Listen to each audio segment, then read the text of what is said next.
آج قرآن پاک کی پہلی آیت مبارکہ میلاد النبی کے حوالے سے سورہ دحا ہے 30ویں سپارے کے اندر، اور اس کی آیت نمبر 11 ہے۔ آئیے اللہ رب العزت کا فرمان عالی شان سنتے ہیں۔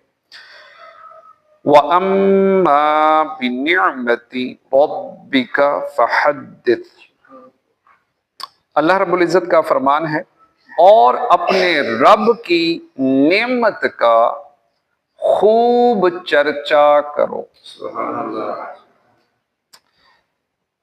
یہاں نعمت سے مراد وہ نعمتیں ہیں جو اللہ تعالی نے اپنے حبیب صلی اللہ تعالی علیہ وآلہ وسلم کو عطا فرمائی، اور وہ نعمتیں بھی مراد ہیں جن کا اللہ تعالیٰ نے حضور پر نور صلی اللہ تعالی علیہ وآلہ وسلم سے وعدہ فرمایا ہے۔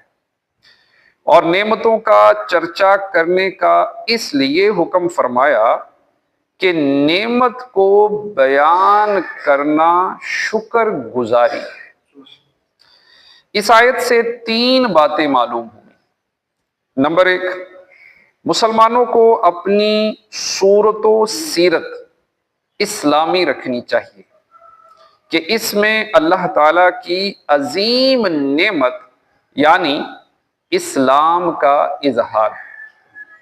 نمبر 2، میلاد شریف، 11ویں شریف اور بزرگان دین کا عرس منانا بہترین اعمال ہیں کہ یہ حضرات اللہ تعالیٰ کی نعمت ہیں۔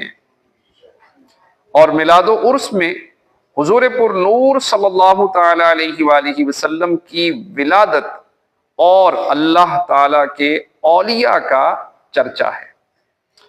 نمبر 3، حضور اقدس صلی اللہ تعالی علیہ وآلہ وسلم کی نعت گوئی بہترین عبادت ہے کہ حضور پر نور صلی اللہ تعالی علیہ وآلہ وسلم کے مبارک اوصاف ہمارے لیے بھی اللہ تعالیٰ کی نعمتیں ہیں، کیونکہ حضور انور صلی اللہ تعالی علیہ وآلہ وسلم کی شان کی بلندی سے امت کی شان بھی بلند ہوتی ہے۔ تو سرکار دو عالم صلی اللہ تعالی علیہ وآلہ وسلم کے اوصاف و کمالات کا ذکر کرنا اللہ تعالیٰ کی نعمتوں کا چرچا کرنا ہے۔ اللہ پاک کی بارگاہ میں دعا ہے جو پڑھا سنا ہمیں عمل کی توفیق عطا فرمائے۔